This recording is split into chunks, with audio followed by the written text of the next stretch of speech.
Assalamualaikum warahmatullahi wabarakatuh.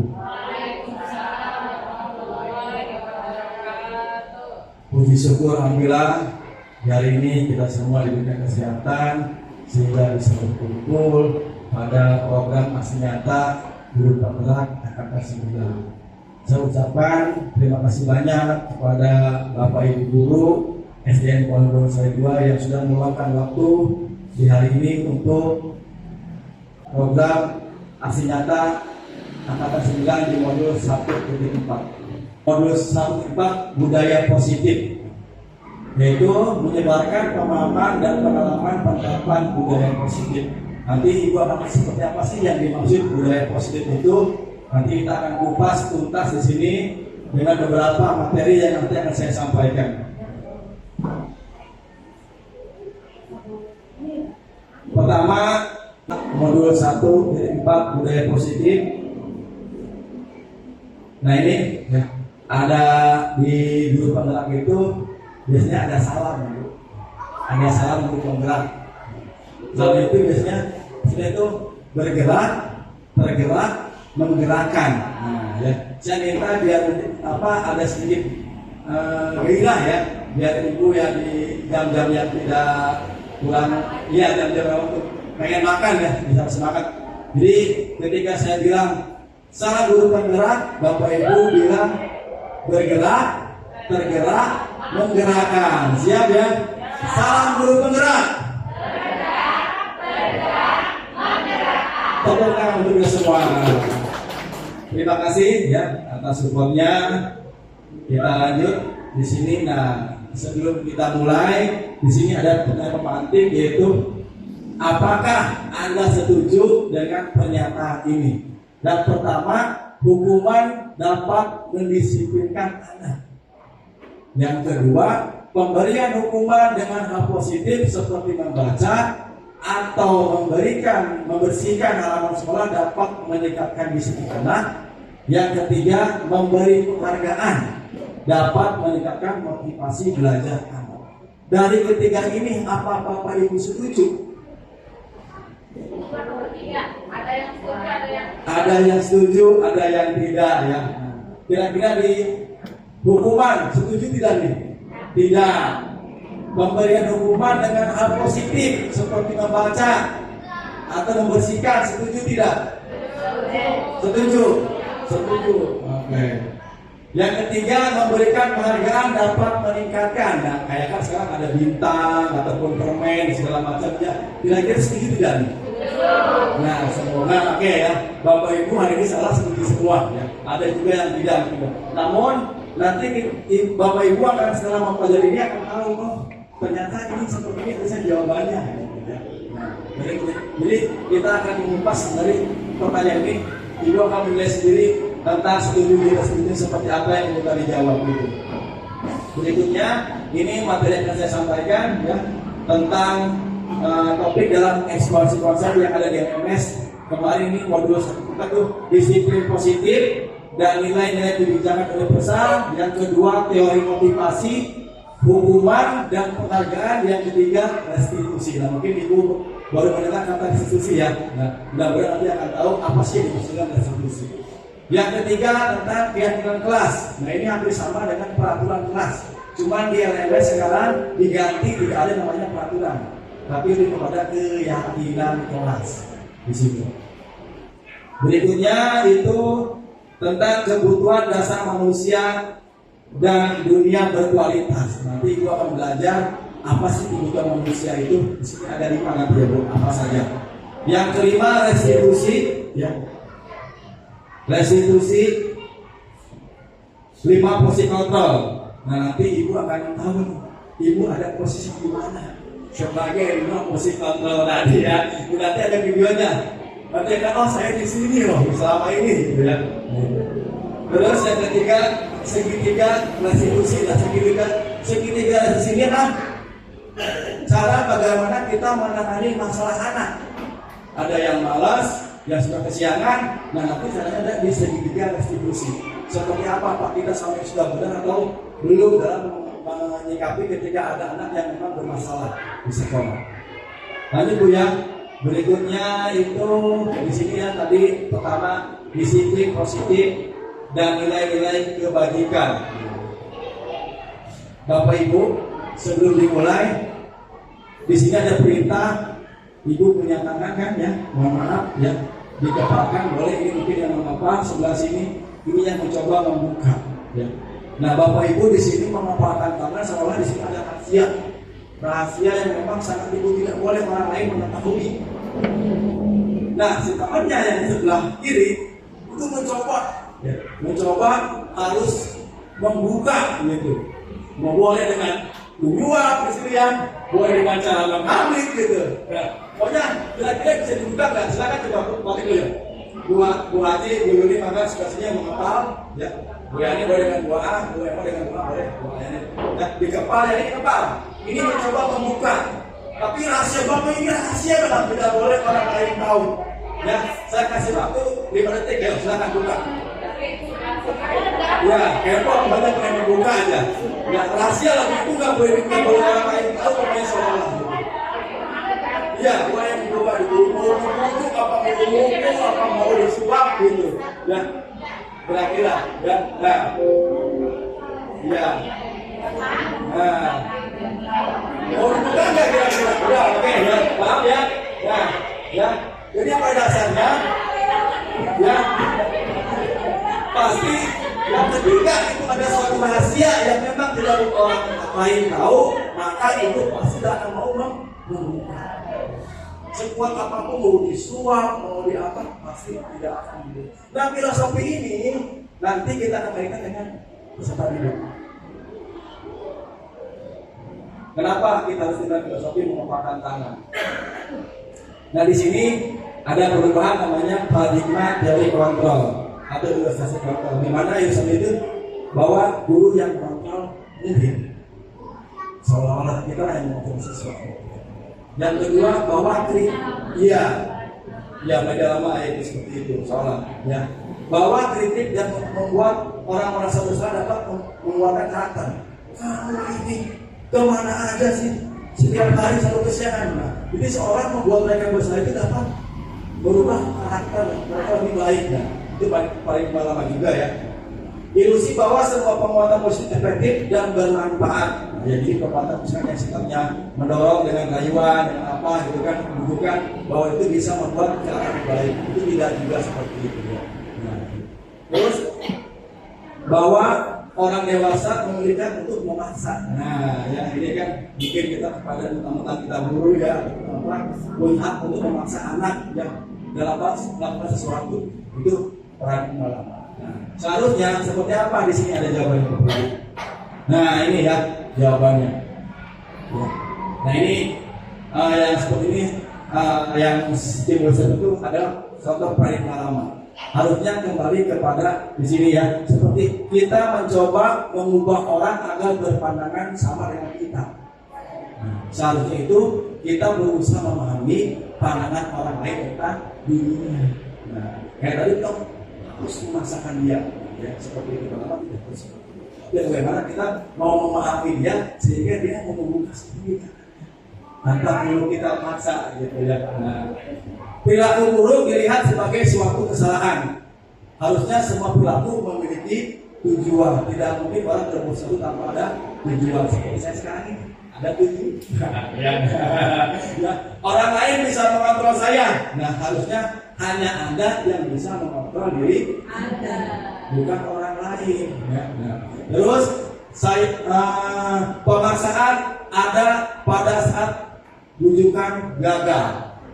Seharusnya kolaborasi dan konsensus menciptakan pilihan-pilihan baru. Yang terakhir, model berpikir menang atau kalah. Harusnya model berpikir menang. Nah, ini ya. Jadi kita, Bapak Ibu, semoga memahami apa yang tadi tentang dari perawatan ini ya. Maksudnya apa? Kita sebagai guru harus seperti apa kepada anak didik kita ya. Nah di sini kaitan sangat banyak sekali ya, saya tidak akan panjang lebar tentang disiplin sendiri. Yang pertama itu ada Anda tidak bisa mengontrol orang lain, tapi sudah kita bahas di sini ya. Nanti kita akan lanjut ke di sini makna disiplin teori motivasi nanti ada hukuman tadi ya, ada penghargaan nanti kita akan bahas juga. Lalu ada keyakinan kelas, di sini kita akan bahas seperti apa yang dimaksudkan keyakinan kelas, ya apa beda dengan peraturan ya. Jadi ada peraturan dan keyakinan kelas bedanya itu apa nanti Bapak Ibu akan tahu. Ya. Terus ada lagi posisi kontrol kita sebagai guru, di mana posisi kita saat ini. Nah ini mungkin untuk budaya juga ya, sebagai yang baru mudah-mudahan ini akan lebih tahu ke depan harus seperti apa. Ya. Terus 5 kebutuhan dasar manusia. Nah, ternyata kita itu sebagai manusia memiliki kebutuhan apa saja yang dibutuhkan. Ya. Berikutnya tentang apa makna disiplin. Karena hasil dari kata ini berkonotasi dengan disiplin diri dari murid-murid Socrates dan Plato. Ya. Disiplin diri membuat orang menggali potensi menuju sebuah tujuan apa yang dia hargai. Yang terakhir, namun dalam budaya kita nih ya, budaya Indonesia nih, makna kata disiplin telah berubah menjadi sesuatu yang dilakukan seorang pada orang lain untuk mendapatkan kepatuhan. Jadi seorang dengan disiplin kita harus patuh, padahal harus ada kesadaran dalam intrinsik ya, dalam diri. Harus itu kecenderungan umum mengubah kata disiplin dengan ketidaknyamanan, bukan dengan apa yang kita hargai atau pencapaian suatu tujuan yang mulia. Jadi mereka ketika di situ seolah tidak nyaman kalau gua nggak patuh. Kalau saya nggak patuh maka saya nggak patuh. Jadi bukan karena faktor kesadaran dari dalam diri. Berikutnya ini pada poin terakhir ya di dalam makna disiplin. Nilai-nilai kebajikan di dalam urusan ini kenapa sih menggunakan budaya positif data pengen menanamkan nilai-nilai kebajikan yang ada pada keyakinan kelas tadi itu yang akan nanti kita bahas ya. Nah, nilai-nilai kebajikan adalah sifat-sifat positif manusia yang merupakan tujuan mulia yang dicapai setiap individu. Nilai-nilai tersebut bersifat universal dan lintas bahasa, suku, bangsa, agama maupun latar belakang. Nah di sini saya langsung ke poin 3 saja. Ya, nilai-nilai kebajikan yang ingin dicapai oleh setiap anak Indonesia kita kenal dengan profil pelajar Pancasila yang memiliki nilai kebajikan apa di sini ya? Beriman, bertakwa kepada Tuhan Yang Maha Esa dan berakhlak mulia. Yang kedua, berkebinekaan global. Yang ketiga, bergotong royong. Yang keempat, mandiri, kelima kreatif. Yang berikut adalah bernalar kritis. Nah ini yang ingin dilakukan dalam dunia pendidikan kurikulum Merdeka Belajar ya. Nah itu ya, jadi ini pada sesi terakhir budaya positif. Jadi pada dasarnya ya, bagaimana kita sebagai seorang guru mampu memberikan nilai positif kepada anak-anak sehingga tumbuh dalam kesadaran diri mereka, bukan ada paksaan. Yang kedua, teori motivasi, hukuman dan penghargaan serta restitusi. Bagaimana di sini? Ini ada di sini yang pertama motivasi ya. Nah motivasi orang itu biasa ada dari eksternal, dari luar, ada di internal, dari dalam. Nah, yang pertama motivasi eksternal. Nah orang kenapa berbuat seperti itu? Karena mereka ingin untuk menghindari ketidaknyamanan tadi, ya, agar tidak dihukum, ya, sehingga mereka ada motivasi untuk datang ke sekolah di situ tempat patuh. Yang berikutnya karena apa lagi? Karena untuk mendapatkan imbalan atau dari yang bisa bilang penghargaan. Makanya sekarang kan di raport yang sekarang tidak boleh ada thank you. Nah, karena itu nanti dengan pembahasan ini. Nah, yang ingin tujuan dalam pembelajaran ini adalah untuk menghargai diri sendiri. Contoh, saya akan menjadi orang yang seperti apa bila saya melakukannya. Nah, ketika mereka disiplin, mereka datang tepat waktu, mereka sadar bahwa saya adalah orang yang menghargai waktu betul dia. Jadi seperti itu, bukan karena ketakutan dihukum lahir di lapangan ataupun pusat, tapi mereka menunjukkan bahwa dengan disiplin saya akan menjadi orang yang contoh menghargai waktu. Apalagi kira-kira saya dari menghargai waktu ya, lebih menghargai diri sendiri, yang pasti ya. mereka dia menghargai diri sendiri bahwa dia ketika dia mampu menghargai dirinya maka dia juga mampu menghargai orang lain. Berikutnya di sini ada filosofi ya Dewantara berkaitan dengan kata merdeka. Nah, ini sangat luar biasa sekali ya menurut saya bahwa merdeka menurut Ki Dewantara, merdeka itu artinya tidak hanya terlepas dari perintah, akan tapi juga cakap buat pemerintah diri sendiri. Nah, mentang-mentang merdeka bukan berarti kita bebas tidak diperintah. Nah, tapi itu bagaimana memerintah diri sendiri bahwa saya harus bangun pagi misalkan ya, nah seperti itu. Nah, jadi bukan hanya mentang-mentang merdeka kita terbebas dari segalanya.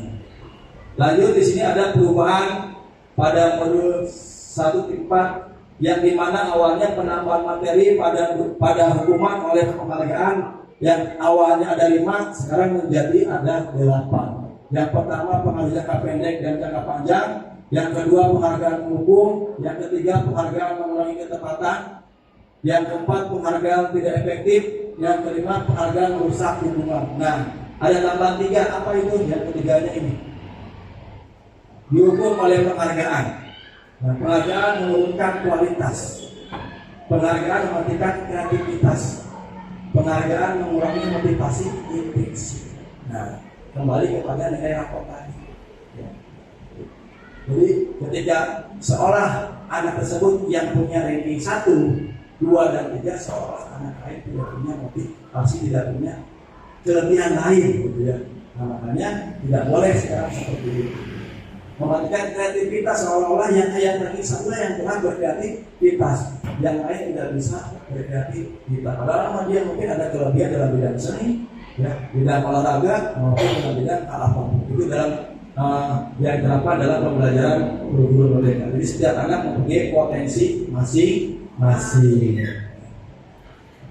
Berikutnya, nah ini biar Bapak Ibu bisa mengetahui apa itu hukuman dan apa konsekuensi.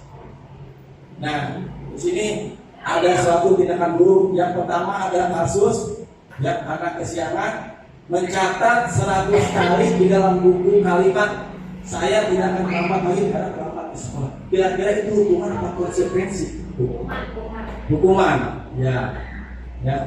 Terus lari pergi lapangan basket 2 kali karena terlambat hadir ke sekolah. Hukuman atau konsekuensi? Hukuman. Oke. Ya.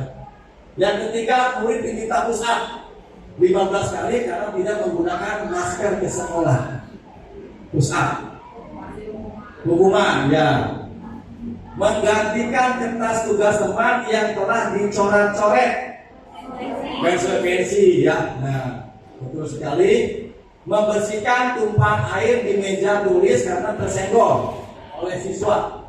Dia membersihkannya, itu hukuman apa konsekuensi? Konsekuensi, ya. Murid disuruh untuk tidak mengenakan sepatu sehari di sekolah karena tidak mengenakan sepatu hitam. Hukuman atau konsekuensi? Dia sepatu sekolah kita anak-anak sepatu hitam, tapi dia menggunakan sepatu yang warna-warni lah. Ini hukuman atau konsekuensi? Seharian, hukuman ya, sepakat. Ini adalah sebuah hukuman. Lari mengelilingi lapangan basket 2 kali karena terlambat 10 menit untuk pelajaran PJOK.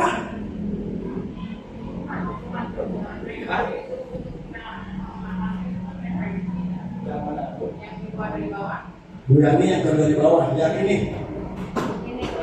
Nah ini.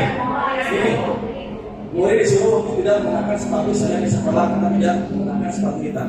Menurut Bu Yani itu konsekuensi boleh ya, terus nggak apa-apa. Ini dan lain apa ini? Tetap hukuman. Nah, ya, oke, terima kasih ya. Tapi setelah jawaban ya, ini hukuman, sehingga saya hapus. Ini hukuman, ini hukuman. Ini konsekuensi, bertanggung jawab terhadap apa yang dia lakukan. Nah ini juga sama tanggung jawab sifatnya ya, mereka pada apa yang kesalahan dia. Ini adalah hukuman karena sifatnya tetap membuat orang merasa bersalah sekalian, gitu kan? Ya. Nah ini adalah konsekuensi. Kenapa? Anak ada PJ? Oh, ada. Jadi keterkaitan dengan pelajaran tersebut boleh dia kekerasan anak. Nah, ya, jadi tapi bagusnya dari semua ada 1, 2, 3, 4, 5, 6 ini tidak ibu sudah memahami mana yang konsekuensi, mana yang hukuman. Intinya hukuman bersifat dengan fisik, ya. Fisik. Nah di sini lebih jelas di sini ada yang Bapak Ibu. Nah ini ya, apa itu hukuman, apa itu konsekuensi. Hukuman itu sesuatu yang menyakitkan harus terjadi, nah itu hukuman. Kalau konsekuensi sesuatu yang harus terjadi, kayak tadi nggak mau saya harus tanggung jawab karena sudah membuat gelas, gitu kan. Membuat anak sakit fisik maupun hati. Mungkin tadi yang sepatu Bu ini ya, maaf ya, karena dia merasa di seharian tidak pakai sepatu ya, ke jalan-jalan mungkin sakit, juga mental dia disakiti oleh teman-temannya mungkin dikucilkan dan tidak pakai sepatu, maka termasuk pada hukuman. Anak membenci kedisiplinan, dia akan benci disiplin karena selalu dihukum, bukan diberikan sebuah namanya teguran atau konsekuensi. Mendorong anak menyakiti diri sendiri, konsep diri yang buruk, anak belajar untuk menyembunyikan kesalahan karena takut dihukum, jadi dia tidak berani jujur, akhirnya menyembunyikan suatu kesalahan. Marah kepada diri sendiri, merasa bersalah, dipermalukan, merasa tidak dihargai. Jadi di sini di materi gue ini bagaimana kita merubah yang namanya hukum itu menjadi sebuah konsekuensi. Jangan sampai dengan hukuman mereka menjadi benci disiplin, ya, marah pada diri sendiri. Jangan sampai seperti itu. Berikutnya akan kepada restitusi. Nah, ya gini, ya, mungkin kemarin ya ada anak yang mungkin dibully, mencium-cium anak laki-laki, saya juga ada kesiangan. Nah nanti bagaimana kita dengan pola restitusi ini mampu menjawab masalah itu? Gitu. Nah, di sini adalah Waalaikumsalam. Ya mana Bapak, salam buat kali. Nah, restitusi adalah proses menciptakan kondisi bagi murid untuk memperbaiki kesalahan mereka. Memperbaiki kondisi murid untuk kesalahan mereka, sehingga mereka tidak bisa kembali pada kelompok mereka dengan karakter yang lebih kuat. Bukan merasa bersalah, merasa malu, akhirnya dia duduk sendirian karena kita salah penerapan gitu ya.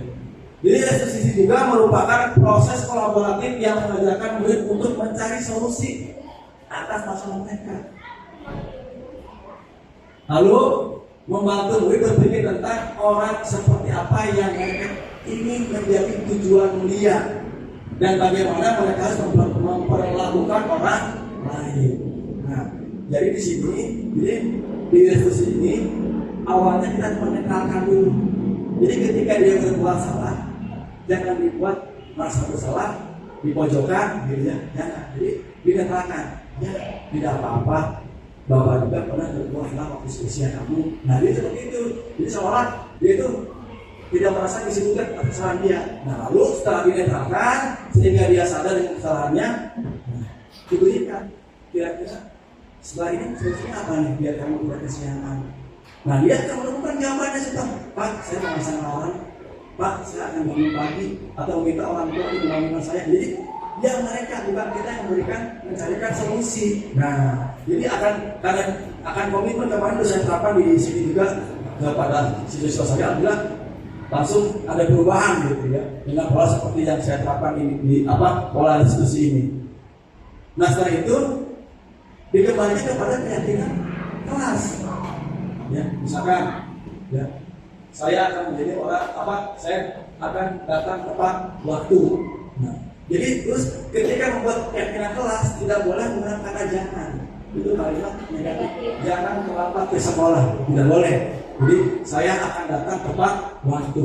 Nah, dikaitkanlah kira-kira apa yang kamu lakukan itu sudah merupakan keyakinan kelas belum? Oh sudah Bu. Nah, mau diperbaiki apa solusinya ya tadi ya? Pagi, arah dan segala macam. Jadi kita hanya apa nih bagi? Hanya mencoba menstabilkan ya emosi mereka yang mereka merasa bersalah menjadi kondisi yang lebih baik lagi. Ini adalah restitusi. Mudah-mudahan nanti ketika yang lebih ingin tahu lagi, nanti ada videonya, kita akan menyimak ya. Berikutnya 9 ciri restitusi. Bukan untuk menebus kesalahan, namun untuk belajar dari kesalahan. Jadi mereka tidak menebus, tapi mereka belajar dari kesalahan mereka, kesiangan, bolos, atau perlakuan yang tidak normal ya. Jadi mereka sadar memperbaiki hubungan tawaran, bukan paksaan. Jadi mereka ketika tidak berkata, lalu apa solusinya? Mereka menawarkan. Mereka tidak dipaksa, jadi mereka mencari jawaban. Restitusi menuntut melihat ke dalam diri. Restitusi mencari kebutuhan dasar yang mendasari tindakan. Restitusi diri adalah cara yang paling baik. Restitusi fokus pada karakter bukan tindakan. Restitusi juga fokus pada solusi. Ya, restitusi mengembalikan murid yang berbuat salah kepada kelompoknya. Itu dengan restitusi ya. Ini ada makna disiplin, ada konsekuensi, nanti akan saya jelaskan secara personal aja ya. Berikutnya ketiga ya, materi ketiga, keyakinan kelas ya. Tadi ada budaya positif, ada hukuman ya, motivasi, hukuman, penghargaan. Nah, sekarang kita kepada keyakinan kelas. Apa itu keyakinan kelas di sini ya, Bapak Ibu? Mengapa tidak peraturan saja? Mengapa harus keyakinan kelas? Ini jawabannya ya. Mengapa kita memiliki peraturan harus menggunakan helm bisa mengendarai helm roda 2? Mengapa kita memiliki peraturan harus menggunakan helm bila mengendarai kendaraan roda 2? Mengapa? Di sini bukan semata-mata mereka takut ditilang, bukan semata-mata takut polisi, tapi ada nilai kebajikan, sadar bahwa itu akan merugikan diri saya, bukan diri itu. Tujuan budaya ini lebih kepada kesadaran impulsif ya, dalam diri gitu ya. Mengapa kita memiliki peraturan 3M? Menggunakan masker, mencuci tangan, dan menjaga jarak 1,5 meter. Ya tadi karena tidak pakai masker diusap 15 kali. Tapi bukan karena takut dihukum, tapi lebih sadar bahwa ini adalah itu apa kira-kira kalau masker Bapak Ibu? Kesehatan, itu kesehatan diri mereka. Jadi untuk mendukung motivasi fisik kembali ke nilai-nilai keyakinan lebih menggerakkan seorang dibandingkan mengikuti serangkaian peraturan. Ini mengapa keyakinan kelas ya? Karena keyakinan merupakan nilai-nilai kebajikan, prinsip-prinsip universal yang disepakati bersama secara universal, lepas dari latar belakang suku, negara, bahasa maupun agama. Keyakinan kelas lebih memotivasi seseorang dari dalam atau memotivasi secara intrinsik. Seorang akan lebih tergerak dan bersemangat untuk menjalankan keyakinannya daripada hanya sekedar mengikuti serangkaian peraturan. Ya. Jadi lebih menunjukkan rasa kesadaran diri. Ini budaya positif ya. Dari peraturan kelas akan tercipta menjadi keyakinan kelas. Setelah keyakinan kelas bagus akan menjadikan lingkungan yang positif dan menjadi budaya yang positif. Ya. Ciri-ciri keyakinan kelas ya. Ini ada beberapa ya. Yang pertama, keyakinan kelas bersifat lebih abstrak daripada peraturan yang lebih rinci dan konkret. Nah, di sini ada beberapa contoh, Bapak Ibu, mana yang keyakinan kelas, mana yang menjadi peraturan.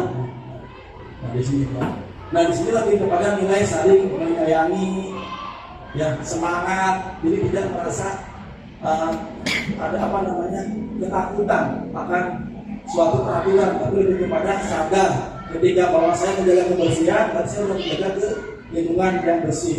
Ketika saya disiplin tepat waktu, maka saya sudah menghargai diri sendiri, sudah menghargai waktu.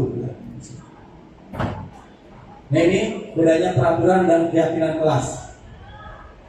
Selalu kembalikan buku ke tempatnya.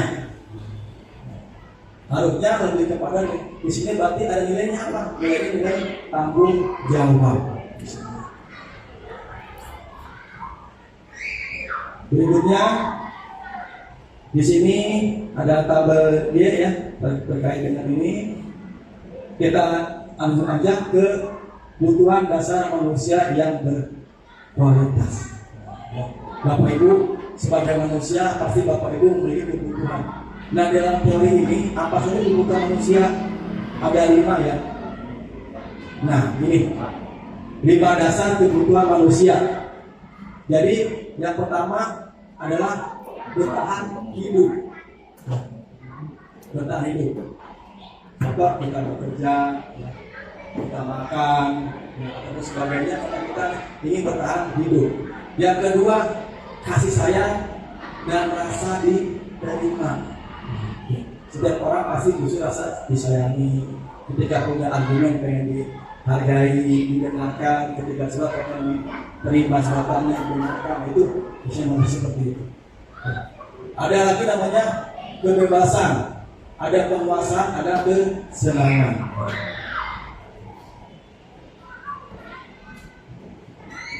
Yang pertama berkaitan kebutuhan hidup. Ya. Kebutuhan bertahan hidup adalah kebutuhan yang bersifat fisiologis untuk bertahan hidup, misalnya kesehatan, rumah dan makanan. Kita butuh rumah, butuh makan. Yang berikutnya kasih sayang. Ya. Untuk disayangi, ya, diterima, ya, baik secara lingkungan sekolah, keluarga, tempat kerja maupun di lingkungan masyarakat. Kita selalu ingin diterima dan disayangi oleh setiap orang. Ada penguasaan, itu kebutuhan pengakuan atas kemampuan. Gua bisa ya. Itu pasti kita merasa pengen diakui bahwa kita mampu. Ada penguasaan. Atau yang bisa dibilang jiwa kepemimpinan. Berikutnya kebebasan. Siapa sih orang yang tidak mau bebas tuh? Ya, pasti butuh kita kebebasan. Kebutuhan untuk bebas adalah kebutuhan akan kemandirian, otonomi, memiliki pilihan dan mampu mengendalikan arah hidup seseorang. Berikutnya tentang kesenangan. Nah, ya, ini ya. Pasti pengen senang ya. Dulu juga pengen ya, tidak mau apalagi berjam-jam di sini ya, pengen kesenangan ya, pengen kebebasan, ya. Pengen disayangi, pengen juga habis ini makan kebutuhan hidup. Terus ada nah dari kita kebutuhan tadi dengan cerita ini Bapak Ibu bisa memahami nggak kira-kira apa yang dibutuhkan si Ambar? Ibu Ambar guru wali kelas 2A di SD Pelita Hati sedang bingung menghadapi ulah salah satu murid di kelasnya. Siapa? Doni. Beberapa anak di kelas 2A telah datang padanya dan mengeluhkan Doni yang seringkali meminta bekal makan siang mereka dengan paksa. Nah kira-kira dengan kasus ini apa yang ibu lakukan? Lalu apa kebutuhan Doni sehingga dia berbuat seperti itu? Nah kira-kira, nah, ayo, butuh diakui, kasih sayang, oke, kasih sayang, oke. Ada yang lain, Buin? Mungkin orang itu tidak dikasih bekal dari rumahnya, jadi nih tabungan Nah itu termasuk apa itu? kebutuhan makan Hidup, ya bisa. Kasih sayang tadi. Bisa, ya. Kebebasan, bisa nggak kira-kira kebebasan? Kesenangan?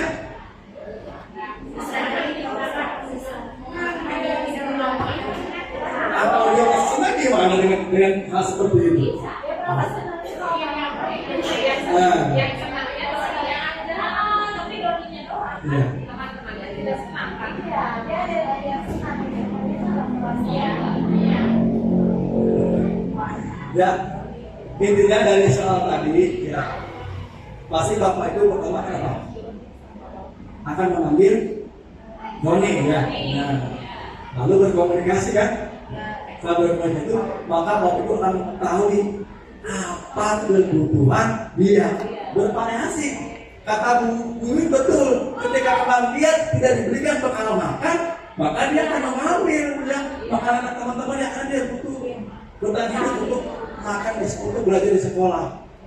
kasih sayang bisa jadi, ya. Karena mungkin dia dapat perhatian atau mencari ingin kehadiran gurunya, ya. Nah, dia ingin diakui bisa jadi. Kepemimpinan juga bisa bahwa aku yang kuat, gitu. Dia menunjukkan dirinya bahwa aku itu orang kuat, maka itu ada penguasaan, gitu.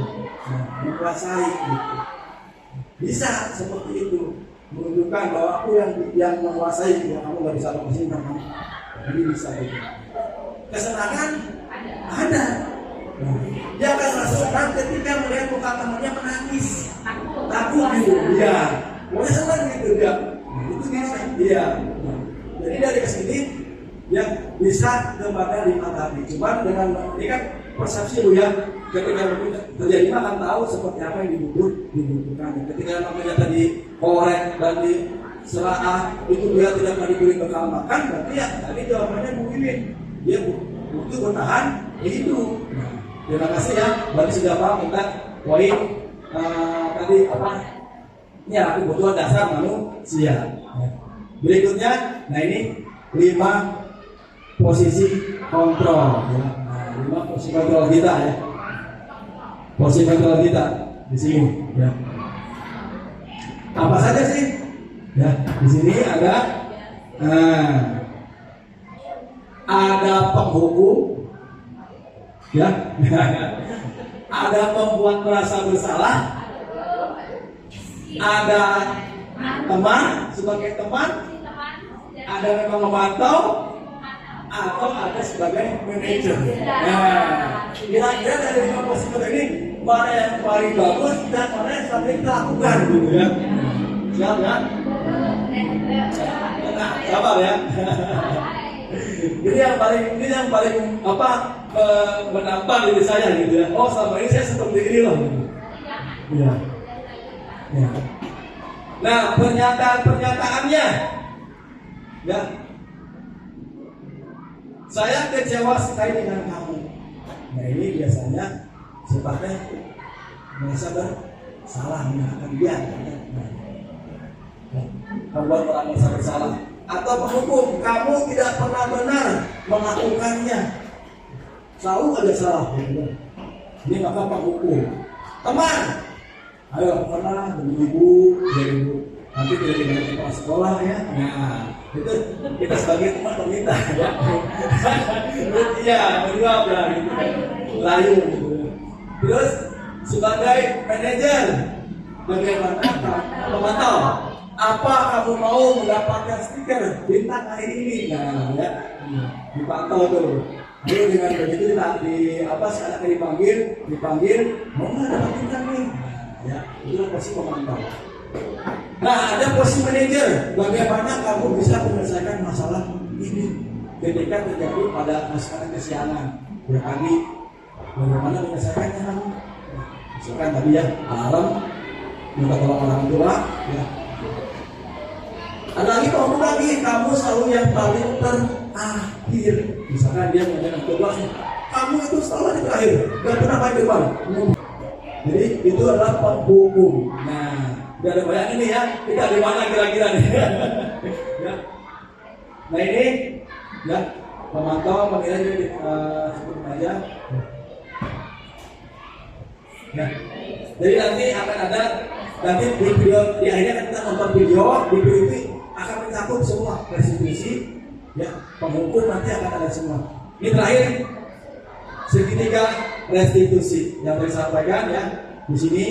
Yang pertama itu adalah validasi kebutuhan, menanyakan keyakinan, menstabilkan identitas. Tadi sudah kita bahas ya terkait kasus seorang anak, kita menstabilkan dulu bahwa kita juga pernah melakukan kesalahan.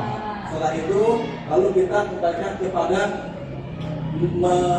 validasi kebutuhan apa yang dia butuhkan. Lalu kita keyakinan kelas melanggar atau tidak apa yang dia lakukan atau keyakinan kelas sudah kita sepakati. Karena nanti Bapak Ibu begini ya, kayak kelas apa saja yang mau disepakati sama anak-anak gitu kan. Berikutnya untuk ini menstabilkan identitas itu untuk membuat anak yang merasa gagal karena berbuat salah menjadi positif terhadap dirinya. Nah, di sini ada kata-kata ya, Guru berkata berbuat salah itu hal yang manusiawi, ya. Karena sekali lagi berdua tidak pupus dari kesalahan. Tidak ada manusia yang sempurna. Boleh ketika ada salah. Bapak Ibu juga pernah berbuat salah. Kita pasti bisa menyelesaikan permasalahan ini. Apa makanya kesiangan atau mengambil makanan tadi, ya, atau kelainan tingkah laku. Bapak Ibu tidak tertarik untuk mencari tahu siapa yang benar, siapa yang salah. Bapak Ibu lebih tertarik untuk menyelesaikan masalah atau mencari solusi.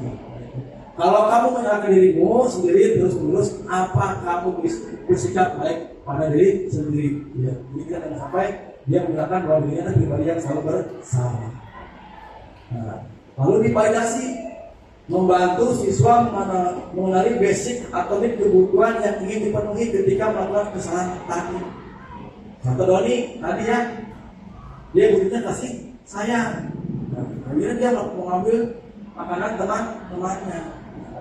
Nah, dengan kebutuhan kasih sayang Doni kira-kira apa? Kita berikan solusi. Kita tahu seperti apa solusinya. Atau kebutuhan karena tadi tidak diberi bekal. Nah, apa kita memang setiap hari memberikan bekal kepada Doni, ataupun mencari hal yang lain penting kebutuhan dia terpenuhi sehingga dia tidak berbuat masalah lagi di sekolah. Berikutnya, ya, ada namanya melihat keyakinan. Anak melihat kesalahannya dibuka dengan norma sosial dan nilai-nilai yang mendasari manusia berinteraksi dengan orang lain. Nah, ya. Jadi ketika dia tadi mungkin mengambil makanan, kira-kira itu perbuatan baik tidak? Tidak, Pak. Lalu apa yang makan yang perbuatan baik ini? Nah, ya saya akan meminta ibu saya untuk membawakan bekal dari rumah. Jadi mereka sendiri yang mencoba mencari solusi permasalahan mereka. Nah, ini intervensi 30 detik ya. Nah, di sini apa kamu ingin berbuat lebih baik? Pasti dia akan berkata ingin kan? Nah, gitu ya. Apa saja kamu sudah menjadi orang yang sudah kamu inginkan? Jadi ini adalah pertanyaan-pertanyaan yang tetap terintervensi kepada siswa. Peraturannya apa? Apa kamu siap untuk memulai? Contoh tadi ya, biar kesiangan. Solusinya alarm. Minta tolong orang tua. Ditanya kapan bisa mulai melakukannya? Itu harus. Apa mulai besok? Apa setinggal Anda datang? Itu perlu ditanya. Saya minta untuk nonton video dulu ya. Di sini ada video, semoga bisa sedikit ya memberikan gambaran. 1. Posisi penghukum. 2. Posisi pembuat merasa bersalah. 3. Posisi tenang. 4. Posisi pemantau atau monitor. Dan 5. Posisi manajer. Untuk lebih memahami kelima posisi tersebut, mari kita saksikan kasus Nareng dan terlambat hadir 20 menit di sekolah dan melihat bagaimana kelima posisi kontrol dalam menghadapi masalah tersebut.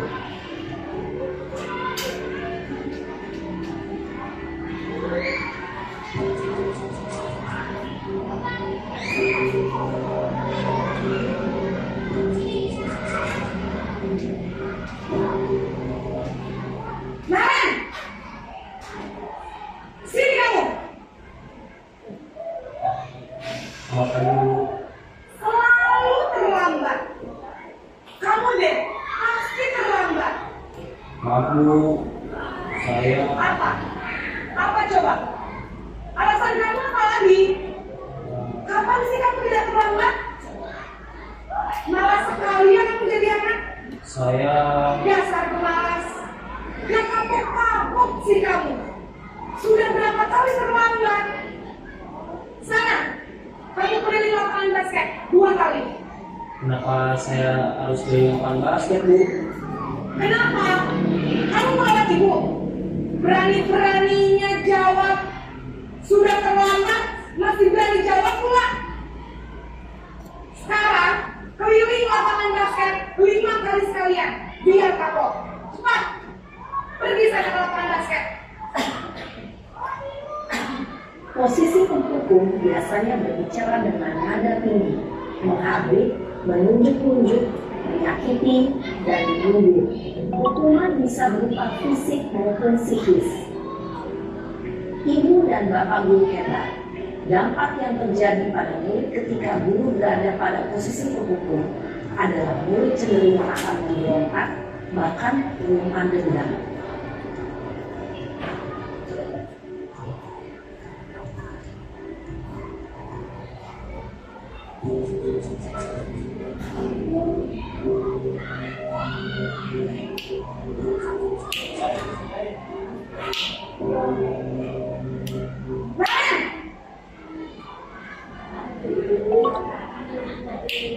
Selamat pagi, Bu. Naren, kamu kenapa terlambat lagi, nak? Ya Tuhan, Naren, kamu senang ya bikin ibu susah ya? Kalau kamu terlambat lagi, nanti ibu yang ditegur bapak kepala sekolah, nak. Disangka ibu tidak bisa membina kamu. Duh, gimana ini? Maaf, Bu. Gusti Naren, kamu suka ya kalau ibu ditegur bapak kepala sekolah? Terus, sekarang ibu harus tulis apa nih di buku absen? Ini kamu sudah sering terlambat loh. Ibu harus apa coba? Maaf, Bu. Maaf sekali. Ya sudah, lain kali jangan bikin ibu susah lagi anak ya.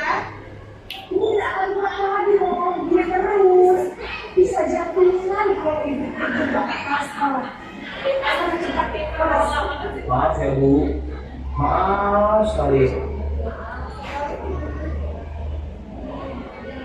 Posisi pembuat rasa bersalah berbicara dengan nada tenang, cenderung lembut, namun kata-kata yang diutarakan membuat murid biasa menjadi orang yang gagal, memandang dirinya sendiri, merasa tidak berharga, dan tidak sanggup membahagiakan orang lain. Ketika guru mengambil posisi pembuat rasa bersalah, murid akan menganggap dirinya yang bersalah dan ia akan menyimpan emosi negatif tersebut di dalam dirinya.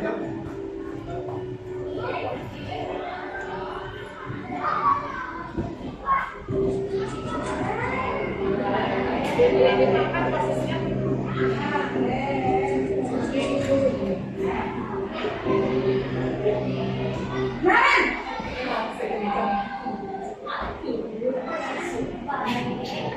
Selamat pagi, Bu. wah, sudah jam berapa ini, nak? Terlambat lagi ya saya. Iya, Bu. Habis ibu saya lupa membangunkan saya, Bu. Kamu malah menyatakan ibu kamu. Kamu bukan anak yang larinya paling kencang. Kok terlambat sih? Iya, Bu. Saya memang terlambat bangun tadi. Jadi, biarpun saya lari kencang, tetap nggak kekejar, Bu. Ya sudah sana. Nanti lain kali larinya lebih kencang lagi ya. Biar gak terlambat lagi. Bikin salut ibu demi ibu. Bisa? Bisa, Bu. Ya sudah sana masuk kelas. Ibu beresin urusan absen kamu. Kamu ini ada saja. Dalam posisi teman, guru berbicara dengan nada suara ramah, akrab, cenderung bersenda gurau untuk menjaga suasana tetap santai. Murid akan merasa senang, aman, dan akrab dengan guru. Identitas yang tercipta adalah identitas sukses atau berhasil. Namun, perlu diingat, karena ini masih dorongan eksternal, maka ada faktor ketergantungan dari murid kepada orang tertentu. Di sini, guru absennya, sehingga di lain waktu, murid bisa berperilaku baik, namun hanya kepada orang-orang tertentu saja.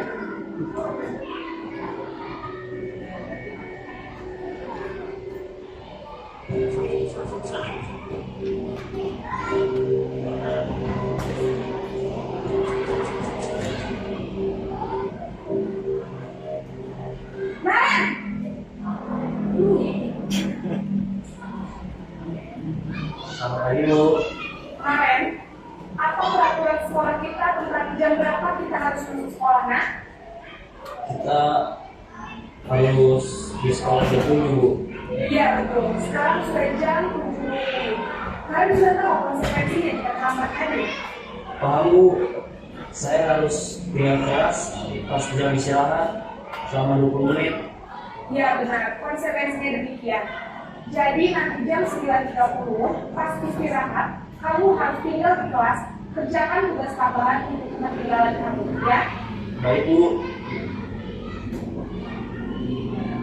Posisi pemantau mengandalkan penghitungan atau data untuk memantau murid. Guru mengarahkan murid berdasarkan peraturan dan konsekuensi. Seorang pemantau menunjukkan bahasa tubuh dan ekspresi wajah yang datar dan cenderung formal.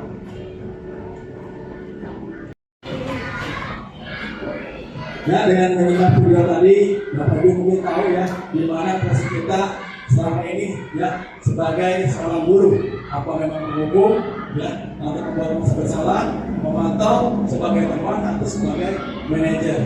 Yang mudah-mudahan dengan pemaparan ini ya tentang budaya ini, Bapak Ibu lebih tahu harus seperti apa Bapak Ibu ke depan dan bagaimana pemikiran kita ke depan sebagai seorang guru yang memang memberikan budaya musik di lingkungan sekolah kita. Nah, berdasarkan video tadi, mungkin Bapak Ibu juga sudah ada pemikiran kira-kira dengan dapat ini hal baru apa yang mengubah paradigma saya ya. Silakan nanti Bapak Ibu tulis saja ya. Terus perasaan apa yang muncul selama mengikuti sesi ini khususnya mengenai makna disiplin dan motivasi intrinsic, lalu peran amal seperti apa ya, yang telah saya lakukan selama ini tadi yang dari 5% itu peran kita sebagai apa di selama ini. Lalu saya akan menjadi abang yang seperti apa setelah mengikuti modul ini. Ini seperti abang yang manajer ya, pasti ya. Terima kasih ya.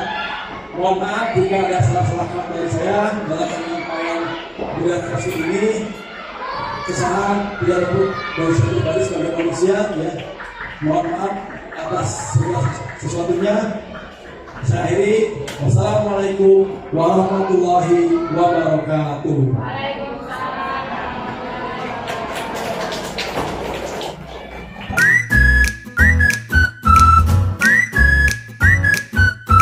Assalamualaikum warahmatullahi wabarakatuh.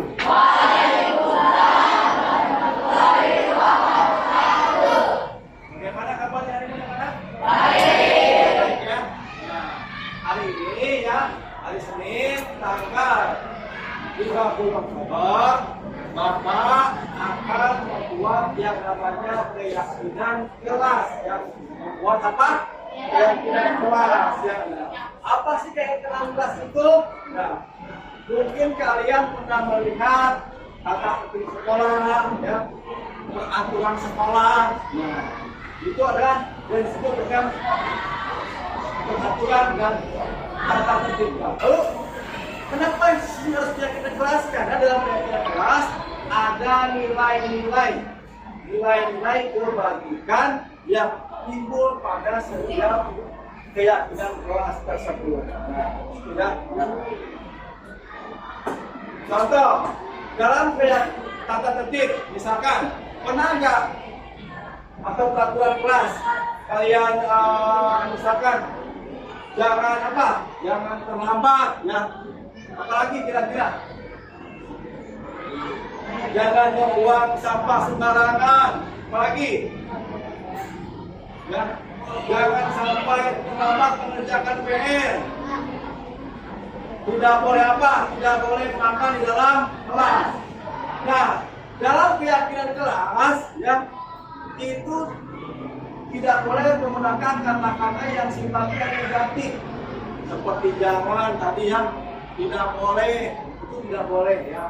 Nah, dalam keyakinan kelas lebih menggunakan kata-kata yang memang sifatnya positif. Ya. Misalkan jangan datang terlambat ke sekolah. Harusnya datang ke sekolah sebelum jam 7. Jangan membuang sampah sembarangan. Harusnya ya menempatkan sampah pada tempatnya. Ya. Jadi tidak boleh ada kata negatif. Nah, Bapak di sini pengen kalian membuat ya, keyakinan kelas dengan kesepakatan. Kenapa kesepakatan? Karena biar sepakat.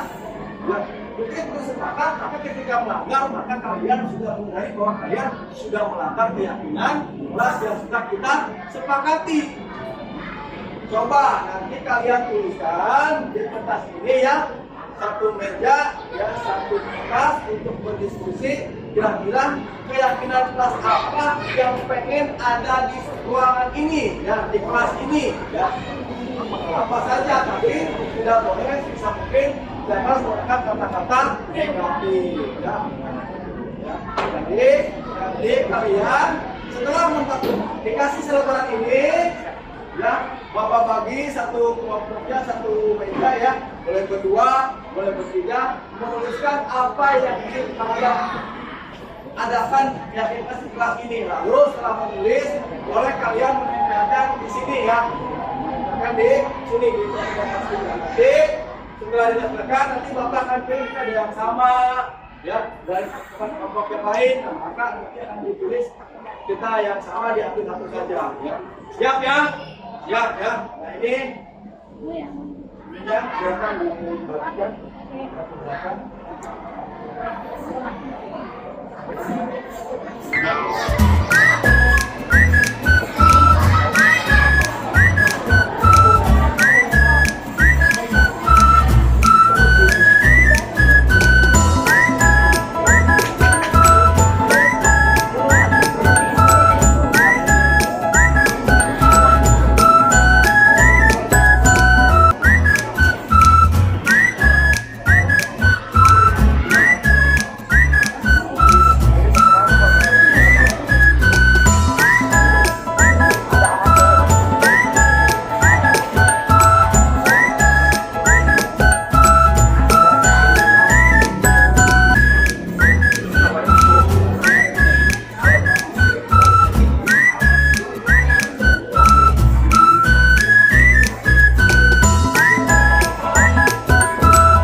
Nah gitu ya.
kalian berdiskusi sama-sama waktu untuk membuat keyakinan kelas. Keyakinan kelas kita yang pertama ya, memakai seragam dengan rapi. Nah, maksudnya di sini kita belajar memakai seragam sesuai dengan aturan sekolah ya. Hari Senin merah putih, ya. Hari Selasa Rabu Kamis batik, Jumat pokok, Sabtu pramuka. Menempatkan sampah pada tempatnya. Dan sekarang kalian ya belajar coba menempatkan sampah pada tempatnya, tidak boleh membuang sampah lagi sembarangan ya. Mendengarkan saat guru menjelaskan. Nah, siap ya. Kesepakatannya harus berteman dengan siapa saja. Ya, tidak boleh memilih teman ya, baik dia belum pintar atau sudah pintar atau lain agama, tidak boleh ya, atau hitam warna kulitnya, keriting rambutnya ya, kita termasuk teman dengan siapa saja ya. Melepaskan sepatu anak masuk kelas ya, tidak boleh menggunakan sepatu masuk kelas. Menyimpan sepatu pada tempat yang disediakan sudah, harus bikin sesuai dengan jadwal. Mendengarkan, memperhatikan guru belajar sama ya. Sama ya. Nah, jadi berharap dengan kesepakatan ini, maka kalian meyakini dan meyakini bahwa apa yang kalian lakukan yang adalah benar, yang tidak boleh melanggar kita kalian sepakati ya. Kita melanggar di mana? Maka kalian harus menerima konsekuensi atas dan kalian yang tidak. Contoh, kalian misalkan kesepakatannya kan menyimpan sepatu pada tempatnya, tiba-tiba kalian lupa tidak menyimpan sepatu, maka kalian harus mengambil sepatu itu khususnya menyimpan pada tempatnya.